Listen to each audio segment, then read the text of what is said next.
नमस्ते दोस्तों, आज हम बात करने जा रहे हैं राजस्थानी चित्रकला के विषय पे। राजस्थानी चित्रकला जो राजस्थान की जो चित्रकला है,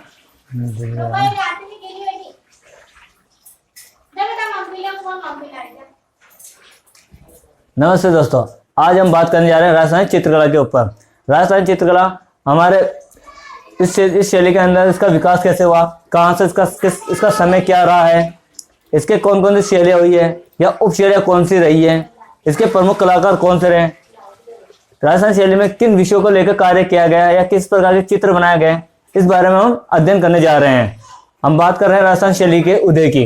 राजस्थान शैली का उदय और विकास की अगर बात की जाती है तो ऐसा कहा जाता है कि 17वीं से 19वीं शताब्दी के मध्य राजस्थान शैली का विकास हुआ था। किससे? 17वीं से 19वीं शताब्दी के मध्य राजस्थान शैली का विकास हुआ था।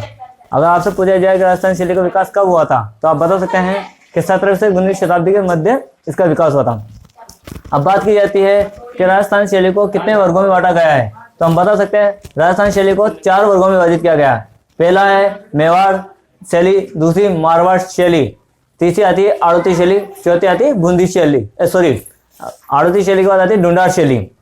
जैसे कि आपके सामने दिख रहा है राजस्थान चित्रकला के में 4 वर्गों में बांटा गया है। मेवाड़ शैली, मारवाड़ शैली, आड़ती शैली, ढूंढार शैली। इन शैलियों को भी कुछ उपभागों में बांटा गया है। मेवाड़ शैली, मारवाड़ शैली, आड़ती शैली, ढूंढार शैली। अब इन शैलियों के कुछ उपवर्गों में बांटा गया है जिन्हें उप शैलियों के नाम से जाना जाता है। जैसे कि आज हम बात करने जा रहे हैं मेवाड़ शैली के विषय पर कि मेवाड़ शैली को किस किस रूप में बांटा गया है। तो मेवाड़ शैली को बांटा गया है नाता द्वारा शैली के रूप में,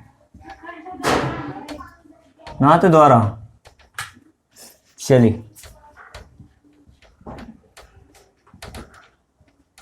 नाथ द्वारा शैली, प्रतापगढ़ शैली,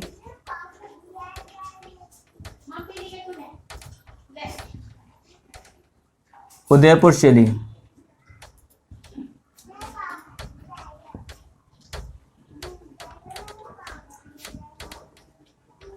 आदि रूप में मेवाड़ शैली को जाना जाता है। किस किस रूप में?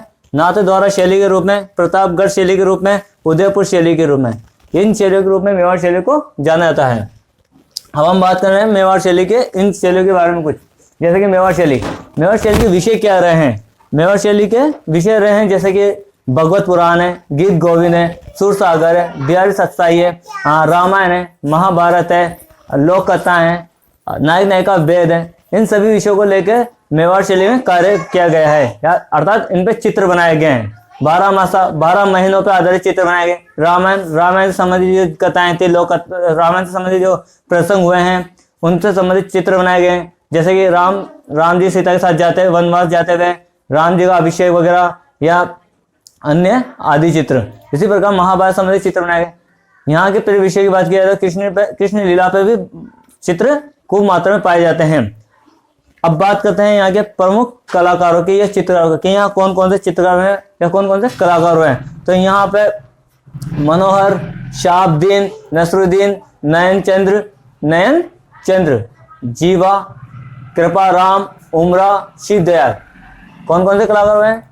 मनोहर, शहाबुद्दीन, नसरुद्दीन, नयन चंद्र, जीवा, अमरा और शिव दयाल।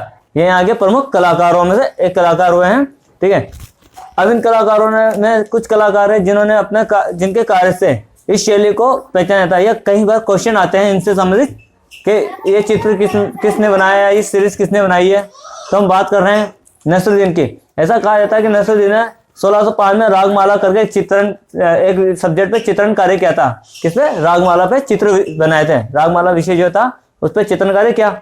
अब वो क्या था? महाराणा प्रताप से लेकर उनके पुत्र अमर सिंह के मध्य। तो महाराणा प्रताप से लेकर अमर सिंह तक का जो कार्य किया था रागमाला। अगर कोई पूछता आपसे कि महाराणा प्रताप के समय रागमाला का चित्रण किसने किया था तो आप बता सकते हैं नसरुद्दीन ने किया था। किसने किया था? नसरुद्दीन ने किया था। रागमाला चित्रण किया था नसरुद्दीन ने। इसी प्रकार शहाबुद्दीन की बात करते हैं हम कि शहाबुद्दीन ने क्या नाम था, किस प्रकार के चित्र बनाए।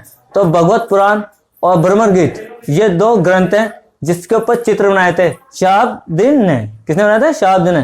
किस किस विषय को लेकर चित्रण कार्य किया? वैसे तो अनेक विषयों को लेकर चित्रण कार्य किया, लेकिन मुख्य रूप से उन्होंने सीरीज बनाई है, श्रृंखला बनाई है चित्रों की। तो किस बनाई है? भगवत पुराण और ब्रह्मगीत में। ठीक है, भगवत पुराण बनाए थे इन्होंने 1648 के अंदर। ऐसा कहा जाता है 1648 में इन्होंने भगवत पुराण पर चित्रण कार्य किया था, और 1655 के अंदर इन्होंने ब्रह्मगीत पर कार्य किया था। इसी प्रकार बात आती है मनोहर के।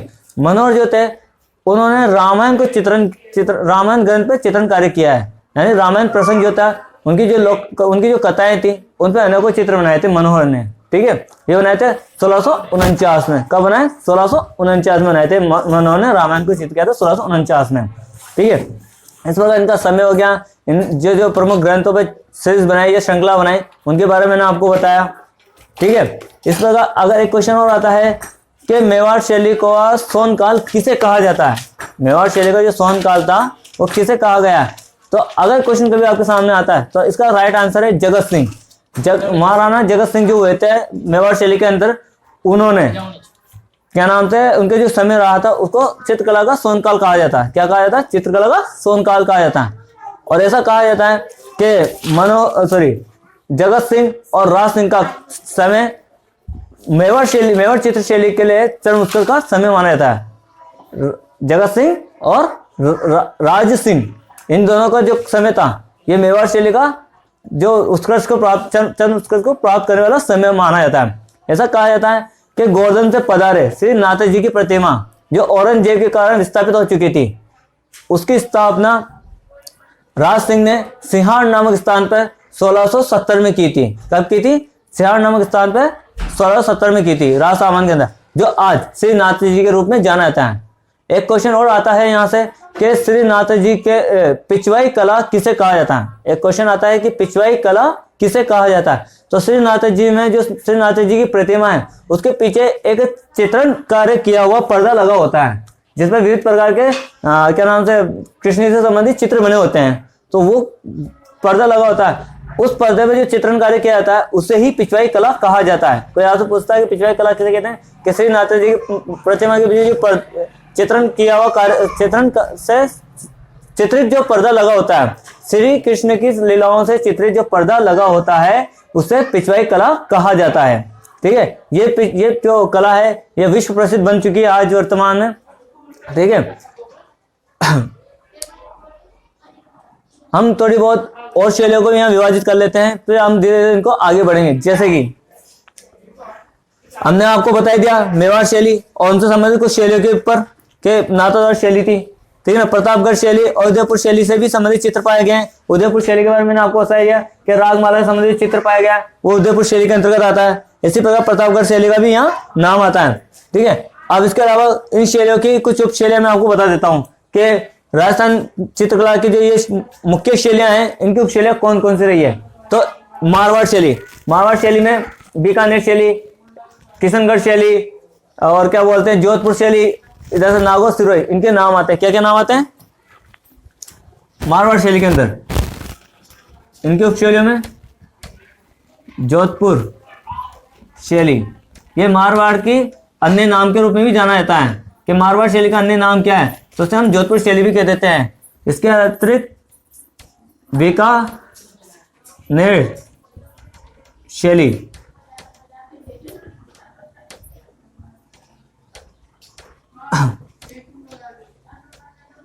किशनगढ़ शैली।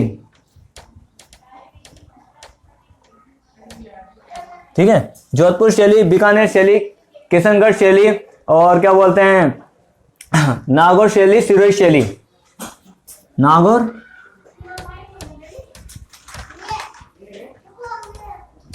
और सिरोही, ये मारवाड़ की उप शैलियां हैं। किसकी उप शैलियां? मारवाड़ की उप शैलियां हैं ये। इसके बाद आती है आड़ोती शैली। आड़ोती शैली की अगर बात की जाए तो आड़ोती शैली में बूंदी शैली,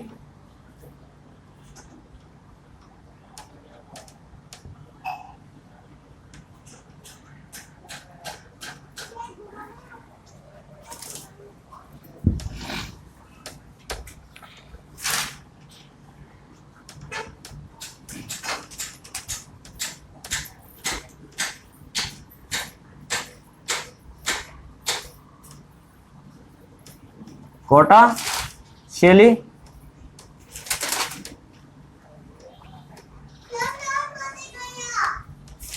झालावाड़ शैली का नाम आता है।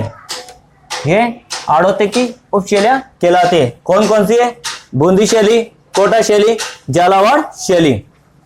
ठीक है, झालावाड़ शैली ये तीनों आड़ोती की उपशैलियां कहलाती है। इसी प्रकार आती है ढूंढार शैली। ढूंढार शैली में नाम आते हैं जयपुर शैली, उनियारा शैली, अलवर शैली, शेखावटी शैली। तो हम बात कर रहे हैं ढूंढार शैली की। इसका एक अन्य नाम जयपुर शैली है।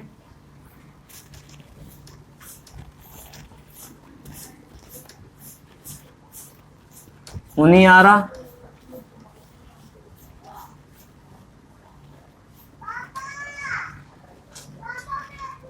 अलवर,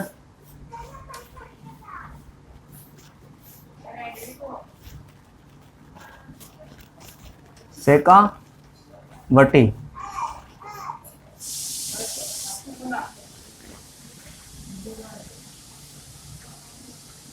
ठीक है, तो ढूंढार के अन्य उपशैलियों में किस किस का नाम आएगा? जयपुर शैली, उनियारा शैली, अलवर शैली, शेखावटी शैली।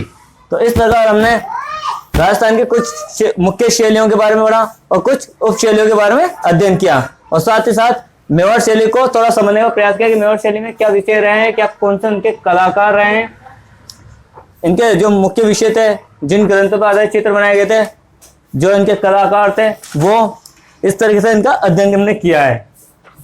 आगे हम मारवाड़ शैली, उसकी उपशैलियां, आड़ोती शैली, उसकी उपशैलियां, ढूंढार शैली और उसकी उपशैलियां, इनका अध्ययन करेंगे। ठीक है, आज के लिए इतना ही। धन्यवाद।